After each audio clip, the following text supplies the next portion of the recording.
think. Who agrees on that? Nobody. One vote. Okay. So, majority for the better future. Let's do something for that. Actually, aluminium, what is the cover about that? You know that aluminium was more expensive than gold few hundred years ago only? Because there was no technology to produce it out for the minerals. And when we got technology, it was abundant immediately. And many recent changes in technology, especially by the law of Moore, exponentially developing technologies, by technologies which we have covered before on the do-it-yourself, 3D printing, and also rising billion or even several billions in Africa and other countries. They are creating future for themselves as well. And for the better future, I was really amazed and surprised exactly 2 weeks ago to be on podium with the Oslo Business for Peace Award honorees at the Oslo City Hall. That's also possible, but not believable. I'm not launching this video, but if you want to look, conversation done 2 weeks ago in Oslo with Richard, just look into this address. It's 16 minutes discussion about the future.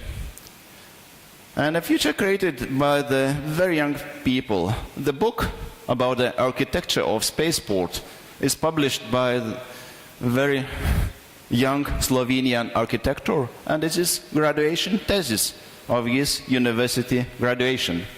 So just raise your expectations and requirements. Sorry, I don't have this book for you. I brought it for the Kazakh Space Agency to build modern spaceport in Kazakhstan. But everybody is encouraged to start something, and if you will decide to start something, just have a look into Derek Sievert's take.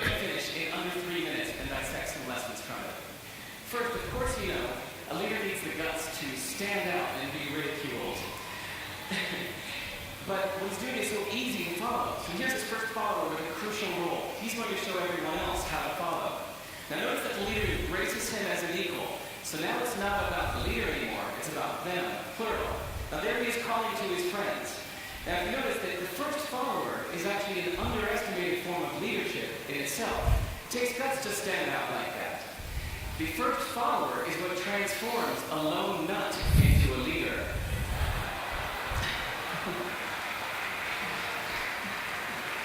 And here comes the second follower. Now it's not a lone nut, it's not two nuts, 3 is a crowd, and the crowd is news. So a movement must be public. It's important to show not just the leader, but the followers, because you find that new followers emulate the followers, not the leader. Now here come 2 more people, and immediately after, 3 more people. Now we've got momentum. This is the tipping point. Now we've got a movement. So notice that as more people join in, it's less risky. So those that were sitting on the fence before now have no reason not to. They won't stand out, they won't be ridiculed, but they will be part of the in-crowd if they hurry. So, over the next minute, you'll see all of those that prefer to stick with the crowd, because eventually they will be ridiculed for not joining in. And that's how you make a movement. But let's recap some lessons from this. So, first, if you are the type, like the shirtless dancing guy, that is standing alone, remember the importance of nurturing your first few followers as equals. So it's clearly about the movement, not you. Okay, but we might have missed the real lesson. The biggest lesson, if you noticed, did you catch it? Is that leadership is over-glorified. That yes, it was the shirtless guy who was first, and he'll get all the credit, but it was really the first follower that transformed the lone nut into a leader. So as we're told that we should all be leaders, that we really get effective. If you really care about starting a movement, have the courage to follow and show others how to follow. And when you find a lone nut doing something great, have the guts to be the first one to stand up and join in. And what a perfect place to do that, Ted. Thanks.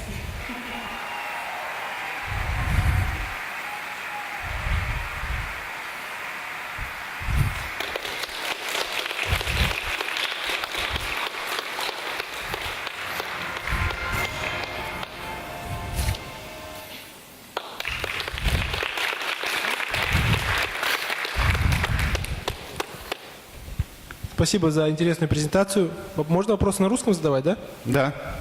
Тут первый вопрос с Твиттера. За сколько вы купили свой Macintosh? Все не хватает для моего Макинтоша, то сыну, то дочери. Не купили еще. И тот, и другой, значит, пользовался, но Ясно. теперешний с Windows. Хорошо. Вопрос из зала есть? Вот.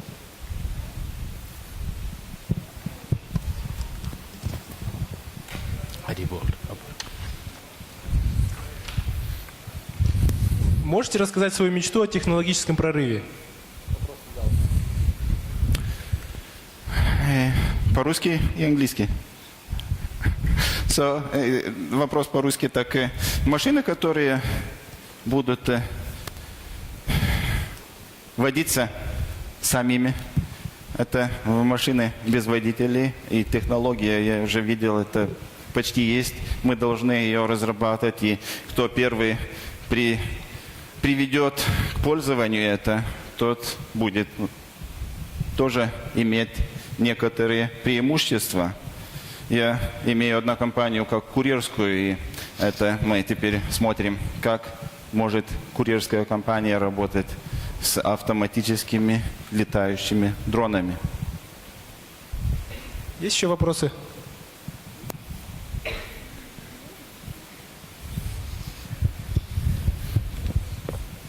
Здравствуйте еще раз, меня зовут Анара.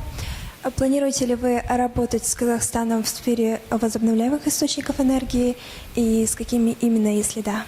Было бы интересно, пока конкретных планов нету, но хотелось бы, что это было больше. А по космической индустрии уже есть и контакты. Спасибо, Влада, за интересную Спасибо. презентацию. Все поблагодарим аплодисментами. Теперь я приглашаю Штура Уд, учредитель и генеральный директор компании Апкод, Финляндия.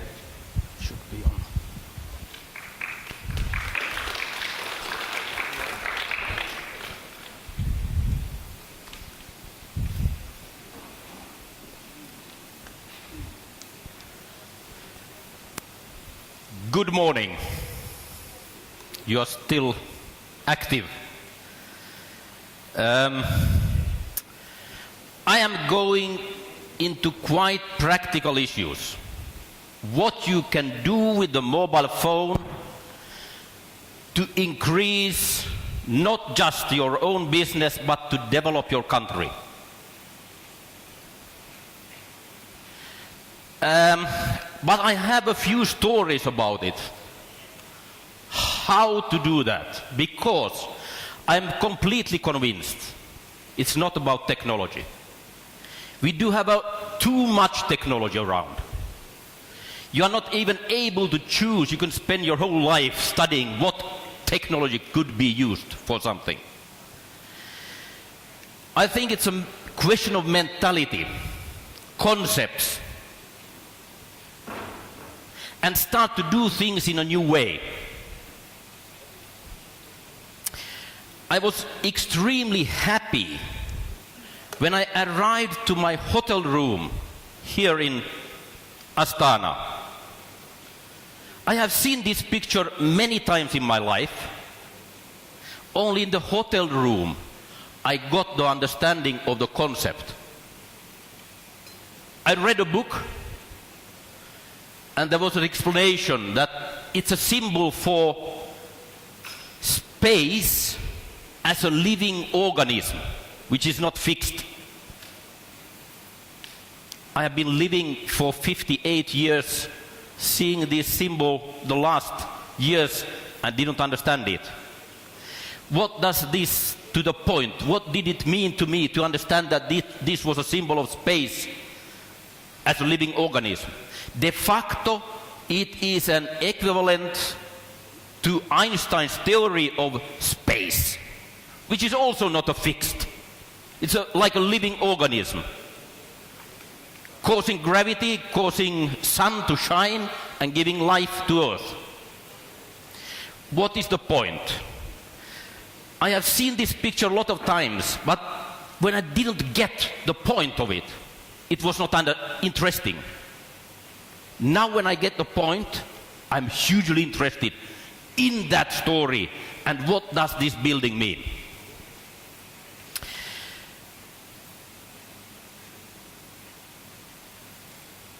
There is another story I need to tell you, which has some similarities. Humanity and civilization were 2,000, 3,000 years completely sure that Earth is in the middle and the stars are circulating around the Earth. Completely sure. And why? Something like this. When we went up in the morning or during the evening and stay up during the night, we could see how the stars were moving. We were believing what we are seeing. I can look at this building, but I don't understand the meaning. Right? People were 100% sure that those people were crazy who questioned that no, Earth is not in the middle. They were burnt, put in jail, because it was so obvious that all the stars, you can see it in the evening, are moving around the Earth. It can't be otherwise. Everything was clear until one Galileo Galilei took his optical instrument, and what he saw? He saw a strange detail. He saw Jupiter, and by that optical instrument he saw 4 moons moving around that Jupiter. And voila, everything is not moving around the Earth. Just one small detail changed the whole story, and we all know what happened after. It changed the development of humanity, to change the concept, to understand what is really behind that what we see. This story, I hope you will keep with